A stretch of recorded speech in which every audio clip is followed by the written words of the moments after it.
네, 영상을 보는 기쁨의 교회 가족 여러분 안녕하세요. 네, 오늘 본문이 사도행전 16장 19절에서 24절까지입니다. 제목이 하나님의 사랑, 사랑, 사랑입니다. 자, 코로나가 계속 진행되는 가운데 이렇게 사람들 얘기를 들어보면 집에 있어야 되니까 답답하다고 하고, 또 어떤 분들은 사업을 시간을 줄이거나 또는 닫아야 되는 그런 분들도 계셔서 굉장히 힘든 그 시간들을 보내는 분들도 계시더라고요. 정부가 2차 재난지원금을 준비하고 있어서 얼마간 도움이 되기도 할 것 같은데, 우리 그리스도인들이 이러한 가운데에도 하나님이 우리에게 주신 사랑, 또 지금도 주시고 앞으로도 주실 그 사랑에 대해서 오늘 말씀을 나누려고 합니다.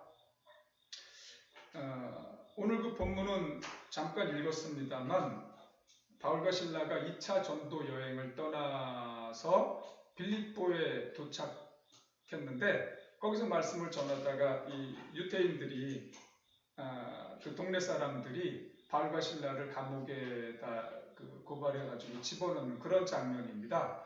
이 얘기를 하기 위해서 조금 그 16장에 대해서 먼저 좀 배경 설명을 드리도록 하겠습니다. 네, 2차 선교 여행을 바울과 신라, 그 다음에 몇 사람들이 같이 떠납니다. 이스라엘이 여기 있죠. 여기 있으면은 1차 선교 여행 때 갔던 곳을 다시 가보는 거거든요. 다시 가서 이제 이루어진 교회들을 격려하고 또 새로 전도를 하기 위해서 가는 건데, 이스라엘 밑쪽에 수리아라는 곳이 있습니다. 그 수리아의 도시 맨 위쪽에 있는 도시가 안디옥이죠. 거기 안디옥 교회가 있습니다. 그 안디옥 교회에서 바울과 신라가 출발을 해서 터키 쪽으로 이렇게 위로 올라갔습니다. 그래서 1차 선교 여행 때 갔던 몇 곳의 교회들을 들려서 이제 아시아 이 위쪽으로 가려고 합니다. 그 위쪽 북쪽으로. 근데 성령님께서 아시아로 가지 못하게 이렇게 막으셨어요. 그래서 이들이 이게 무슨 일인가 싶어서 아무튼 계속 전진을 했는데, 저녁에 바울이 환상을 봅니다. 마케도니아 사람들이 건너와서 우리를 좀 도와주시오, 이런 환상을 보고 하나님께서 우리를 마케도니아로 가라고 하시는구나 해서 지금의 터키 맨 끝쪽에 있는 드로아라는 곳까지 갑니다. 거기서 배를 타고 에게가 이렇게 있죠. 에게는 그리스와 아시아 터키의 가운데 있는 바다지 않습니까? 그 밑으로는 지중해고, 그 드로아에서 배를 타고 마케도니아, 지금의 그리스의 빌립보라는 곳으로 항구로 거기 떨어집니다. 그때 마케도니아 빌립보는 마케도니아에서 가장 큰 도시거든요. 지금 우리가 얘기를 나누고 있는 바울과 신라가 감옥에 들어간 이 도시가 빌립보입니다. 그 빌립보에 도착을 해서 옥감 장수하는 누굽니까? 루디아를 만납니다. 그래서 이 여자가 하나님을 믿는 사람이었는데, 이 여자에게 안수 세례를 주고, 그 다음에 가족들도 세례를 줘요. 그러고 나자 이제 여자가 우리 집에서 계속 좀 묵어주세요 해서 그 일행들이 거기서 이제 묵으면서 거기에 거점 삼아서 말씀을 이렇게 전하러 다니는데, 어느 날 귀신 들린 여종 하나가 바울과 신라를 따라다니면서 저들은 하나님의 사랑받는 사람들이다, 예수님을 전하는 사람들이다 이러면서 그 안에 있는 귀신이 이 소리를 치면서 다니는 거예요. 이 여종은 어떤 주인들이라고 나오거든요. 그러니까 주인이 여러 명인가 봅니다. 이 사람들에게 점을 쳐가지고 돈을 벌어주는 여자예요. 돈을 아주 많이 벌어주는 여자예요. 그러니까 이제 속에 있는 이 귀신들이 굉장히 강하게 이 여종한테 역사를 하는 거죠. 쫓아다니면서 바울, 신라 일행들이 전도할 때 다니면서 계속 뒤에서 그런 말은 올바르죠. 말은 올바른데 자꾸 소리를 지니까 귀찮게 하는 거죠. 그래서 바울과 신라가 어느 날 이제 자꾸 또 소리를 지르니까 바울이 이 귀신아, 예수 그리스도 이름으로 내가 너에게 명령한다. 당장 그 여자에게서 나오거라 그랬어요. 그랬더니 귀신이 팍 나와버린 겁니다. 그러고서 멀쩡한 사람이 됐어요. 그러고 나니까 그 주인들이 돈을 벌 길이 막힌 거예요. 돈을 벌 길이.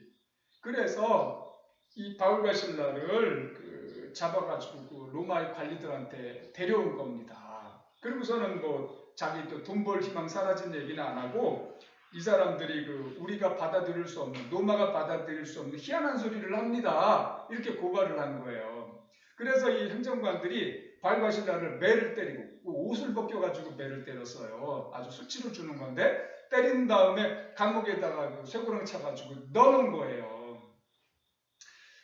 참 악한 사람들입니다. 여종이 귀신이 떠나가서 온전한 사람이 됐으면 그것을 박수를 쳐주고 기뻐해야 되는데 자기들 돈 벌 길이 막혔다고 아주 분개해하는 이런 사람들, 사람보다도 돈이 더 소중한 이런 사람들이 있어요.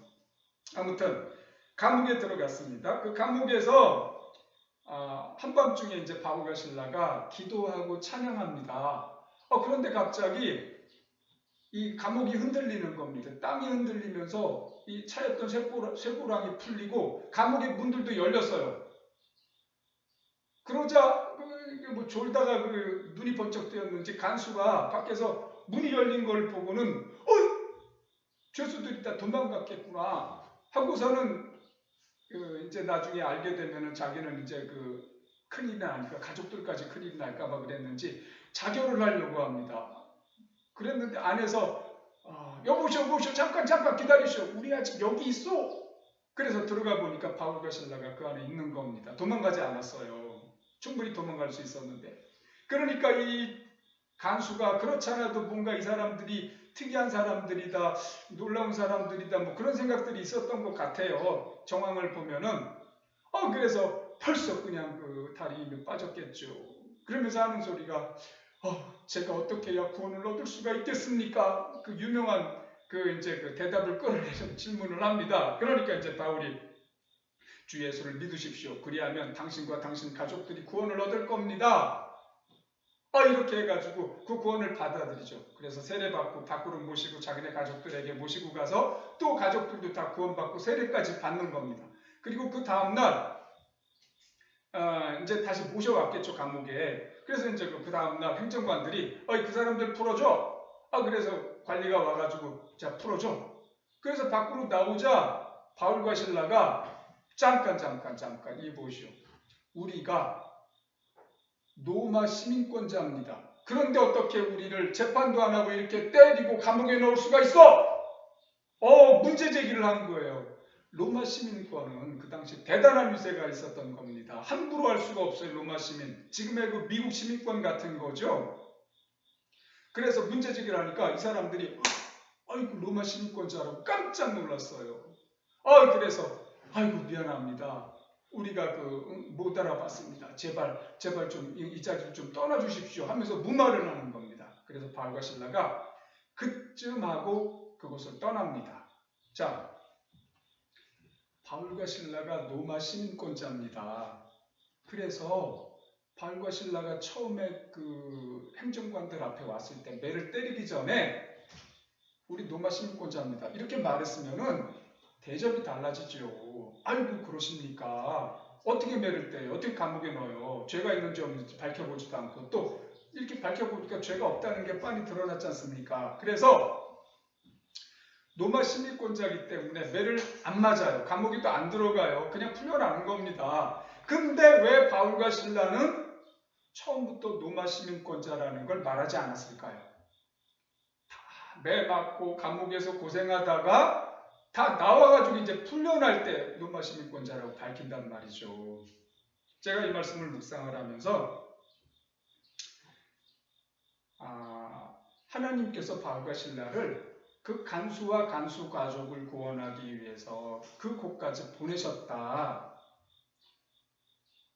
그렇게 묵상이 됐습니다. 이게 아니면은 바울과 실라가 로마 시민권자라는 것을 밝히지 않은 까닭을 알 수가 없습니다. 해석이 안 돼요. 풀리지가 않습니다. 하나님 아버지와 이 바울과 실라의 관계 가운데에서 이제 행정관들 앞에 이렇게 딱 잡혀올 때 뭔가 우리가 로마 시민권자라는 걸 밝히고 싶은 마음이 있었겠죠. 근데 하나님이 바울과 실라와 이렇게 소통이 되는 겁니다. 아니야, 기다려. 밝히지 마. 무슨 일이 있을 거야. 그래서 뭔가 하여튼 있구나라는 마음을 가지고 그냥 가본 겁니다. 그래서 매도 맞고 쇠고랑도 채가지고 감옥에 들어가는 겁니다. 이렇게 해서 간수를 만나고 간수를 구원하는 데 도움을 주고 그의 가족들도 구원을 얻고 하나님의 그 순간 허락하신 일을 마치고 이제 나오게 되는 겁니다. 나오게 되면서 이제 우리 시민권자라고 당당하게 또 이제 한번 기죽이고 이제 다른 데로 가는 거죠. 여기에서 저는 하나님의 사랑이 이 말씀 속에, 이 사건 속에 너무나 풍성하게 들어있다라는 것을 발견했습니다. 첫째는 하나님의 관점에서 먼저 볼게요. 그 다음에 이 간수의 관점에서, 그 다음에 바울의 관점에서 보도록 하겠습니다. 하나님의 관점에서. 하나님이 사도 바울과 그 신라를 비롯한 그 사람들을 바울과 신라만 감옥에 들어갔습니다만 바울과 신라를 그 감옥까지 보낸 거예요. 감옥까지. 간수를 구원하기 위해서. 간수와 그 가족들을 구원하기 위해서. 아니 그 많은 사람들이 있었지 않겠습니까? 바깥에. 그래서 얼마든지 시장에 가서든 회당에 가서든 말씀 전할 곳들이 많을 텐데 하나님이 그 어두침침한 그 감옥에 바울과 신라를 보내세요. 바울과 신라를. 그래서 그 간수와 가족을 구원하십니다. 이 하나님의 사랑이 놀랍지 않습니까? 여러분, 우리는 모두 다 이 자리에 오기까지 어떤 하나님의 인도하심, 하나님의 사랑을 입은 가운데 여기까지 온 거지 않습니까? 제가 15살 때 친구로부터 전도를 받아서 교회를 처음 나갔는데요. 그 친구가 경북 안동에 사는 친구였어요. 그런데 세계 챔피언이 되겠다고 권투를 했거든요. 서울에 올라왔습니다. 그리고 어느 체육관을 다니는 중에 어느 날 저한테 와가지고 주일날인데 주일날 바깥에 이렇게 있는데 사람들이 이렇게 몇 명 있고 같이 이렇게 놀고 있는데 와서 야 무기야 교회 가자 그러면서 제 팔을 끄는 거예요. 그 전부터 전도를 잠깐 했는데 제가 응하지 않았거든요. 근데 그날 일요일날 아침에 사람들이 있는데도 제 팔을 끄는 거예요. 가자고. 야 그렇게 말하는 정성이 기특해서 제가 따라갔습니다. 교회를. 따라가서 몇 분 계속 다니기 시작했어요. 그 친구를 따라서. 그게 제가 교회를 간 첫 번째입니다. 그 교회가 저기 제가 가끔 가보기도 합니다. 지금도. 그러고 그 친구로 인해서 이제 교회를 다니게 됐는데요. 그 친구가 이제 그 지방으로 내려갔어요. 잠깐 자기 고향으로. 그랬다가 어느 날 제가 한 17살쯤일까? 16살쯤일까요? 어느 날 그 저한테 와서 서울까지 올라와서는 야, 그 예수님을 구세주로 영접을 해야지 믿게 되는 거야. 예수님을 영접해야 돼. 그러더라고요. 저는 뭐 신앙의 지식이 전혀 없었어요. 그래서 이 친구가 그래? 그 친구가 말하니까 제가 그 친구를 너무 좋아했거든요. 그래서 그 친구가 말하니까 그러면 어떻게 하는 건데? 하니까 그 친구가 자기 기도를 따라하래요. 그래서 예수님을 그때 영접을 했습니다. 그 친구를 따라하고. 그리고선 그때부터 예수님을 영접하는 사람은 죽어서 천국에 간다고 구원을 받았다고 그 친구가 말해서 저는 그 말을 믿었어요. 그 믿은 게 지금까지도 이어지고 있습니다. 제가 그 친구를 좋아했기 때문에 그 친구 말을 너무나 신뢰를 한 겁니다. 자, 그러니까 하나님이 경북 안동에 있는 그 친구를 세계 챔피언이 되겠다는 꿈을 주셔서 서울에 와서 체육관을 다니는 중에 저를 전도한 거예요. 서울까지 보내셔서. 그 친구는 자기 꿈을 가지고 와서 결국 프로 선수가 되기는 했는데요. 세계 챔피언은 못 됐습니다만 나중에 목사가 돼서 오래전부터 목회를 시작했고 지금도 하고 있습니다만 저를 그 친구를 통해서 구원하신 거지 않습니까? 그렇죠. 교회를 다니게 하고 마음을 열 수 있는 친구를 보내서 제 마음을 열게 하시고 교회를 따라가게 하고 또 어느 날 안동에 내려가 있는 친구를 또 보내셔서 저를 구원받게 예수님을 영접해서 구원받게 하고 지금까지도 그 구원을 그 믿음이 흔들리지 않게 하셨단 말이죠. 그러니까 하나님이 적절하게 이렇게 일을 하셔가지고 저를 교회로 이끌고 예수님을 영접하게 하신 겁니다. 우리는 모두 다 내가 어떻게 교회에 오게 됐나 예수님을 믿게 됐나를 생각해보면 하나님의 놀라운 손길이 우리한테 다 있습니다. 간증을 할 만한 것들이. 그것뿐만이 아니고 지금까지 하나님께서 우리를 하나님의 은혜 가운데에서 여기까지 인도를 하신 그 사건들을 생각해 보십시오. 이야기들을 떠올려 보십시오. 놀라운 일들이 너무나 많습니다. 야, 어떻게 우리가 믿음에서 끊어지지 않고 여기까지 왔을까? 여러 가지 위기들도 많이 있었는데 코로나 지금 이 시대도 이것도 위기지 않습니까? 어떻게 하나님이 계시다면 우리가 교회가 이럴 수가 있나? 얼마든지 시험에 들고 교회를 나갈 수도 있는 상황인데도 우리가 하나님 안에 붙어 있단 말이죠. 그러니까 이게 다 하나님의 사랑입니다. 하나님의 사랑. 나를 구원받게 하시고 여기까지 인도하신 그 하나님의 사랑, 하나님의 손길. 자, 여기서 바울의 그 이야기로 다시 한번 돌아가면은요. 하나님의 관점에서 다시 한번 보면은 간수를 그 사랑하셔서 그를 구원하시려고 바울과 실라를 거기까지 보내셨다는 것에 대해서 우리가 하나님의 사랑을 알 수가 있고요. 더 나아가서 하나님이 우리들을 인류를 구원하기 위해서 예수님을 이 땅에 보내셨지 않습니까? 예수님이 스스로 하나님이신데도 사람의 몸을 입고 이 땅으로 내려오셨습니다. 마치 바울과 실라를 감옥에 보내시듯이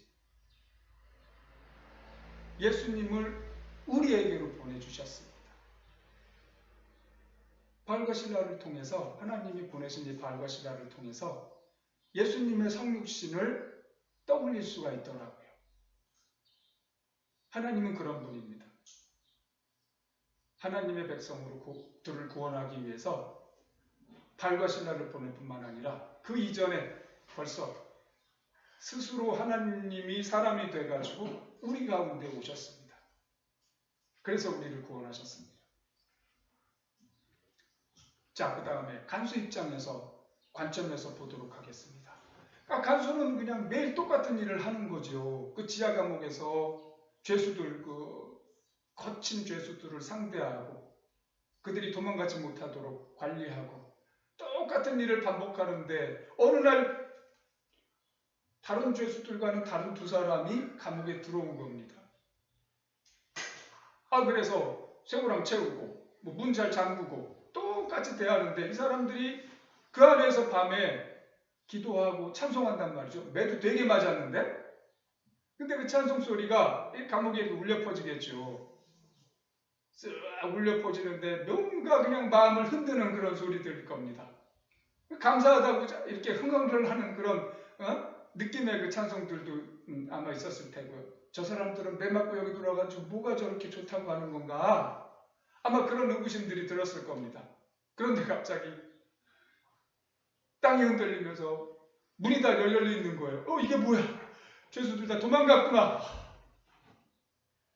내 인생은 이제 끝났다 싶은데 여보시오. 아니요. 우리 여기 있어.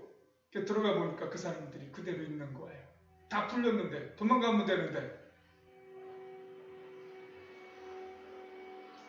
자기 인생에서 아마 이런 경험은 처음일 겁니다. 선생님들, 제가 어떻게 해야 구원을 얻을 수가 있겠습니까?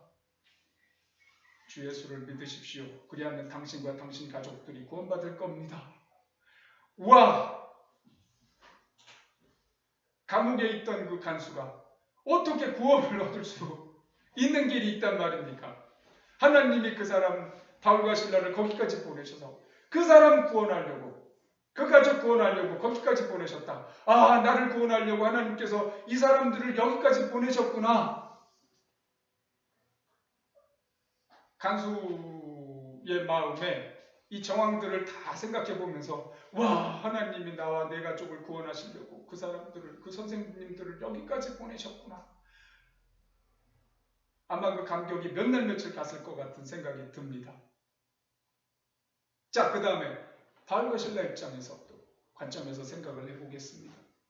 바울과 실라, 그 여종 귀신 쫓아주고 좋은 일 했단 말이죠. 그런데 그 주인들이 자기 돈 벌 길이 사라지니까 시답지 않은 제목으로 고발을 한단 말이에요. 그래서 로마의 관청 앞에 끌려가서 뭔가 이제 자기 이 신분을 드러내고 싶은데 하나님과 어떤 관계가 있는, 소통이 있는 겁니다. 기다려, 참아, 그러지 마. 그래서 가만히 있어 봅니다. 옷 벗기고 매를 때립니다. 매를 때리고서는 실컷 때리고 감옥에다가 가둬놓고서는 쇠고랑 팍 채워서 몸에다 집어넣어 버렸습니다. 바울과 실라는 어떤 마음이 들었을까요? 하나님이 무슨 일을 하실까? 왜 우리를 여기에 보내셨을까? 의구심이 아니라 기대하는 마음이 있었던 것 같아요. 그러니까 이제 기도하고 찬송하지 않습니까? 슬픈 마음이 전혀 없으니까 죄수 지키는 그 간수가 그것을 기쁘게 여기고 있는 그런 마음의 상태입니다. 그러자 땅이 흔들리고 하나님께서 기적을 만들으셔서 그 간수들을 구원하는 길을 허락하셨습니다. 하나님이 이것 때문에 우리를 여기 보내셨구나. 이 사람과 가족을 구원하시려고 우리를 여기까지 보내셨구나. 와, 하나님의 계획이 놀랍다. 하나님의 사랑이 놀랍다. 이런 마음을 갖게 되겠죠. 그뿐만 아니라 바울과 실라가 예수님이 이 땅에 오신 그 성육신을 다시 한번 생각해 봤을 겁니다. 자기 스스로 예수님이 이 땅에 오신 것을 경험해 보는 겁니다. 하나님이 저 간수 가족을 구원하려고 우리 두 사람을 이 감옥으로 보내셨듯이 예수님께서 우리를 구원하시기 위해서 사람의 몸을 입고 이 땅에 오셨구나. 그게 너무나 자연스럽게 묵상이 됐을 거라고 생각이 들어요.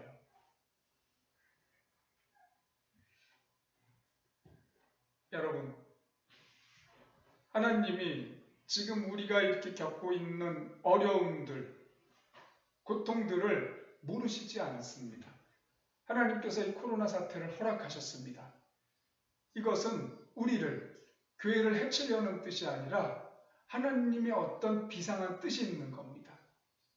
마치 바울과 실라를 감옥에 보내셔서 모종의 하나님의 계획을 실행하신 것처럼 하나님께서 어떤 뭔가를 실행하시려고 지금의 이 상황을 허락하셨습니다. 그러므로 우리가 그 좋으신 하나님, 사랑의 하나님의 그 뜻을 믿어드려야 됩니다. 반드시 이 교회에 또 우리에게도 좋은 일이 있다. 하나님의 사랑은 끊어지지 않는다. 뭔가 하나님이 이 상황을 통해서 지금 일하시고 계신다. 이것을 우리가 믿고 기대해야 됩니다. 하나님의 사랑은 우리의 눈으로 생각할 수 없는 그런 상황에서도 계속해서 우리에게 부어지고 있습니다. 계속해서 감옥이라는 그 환경, 도저히 거기서 어떤 무슨 은혜가 있을 것 같지 않은 그런 환경에서도 하나님의 은혜가 이토록 풍성하다면 지금의 이 상황에서 얼마나 하나님의 은혜가 우리에게 넘쳐 흐르고 있겠습니까? 그것을 믿으시고 하나님의 사랑을 푹 잠기시기를 예수님의 이름으로 축원합니다. 자, 우리 같이 기도하겠습니다.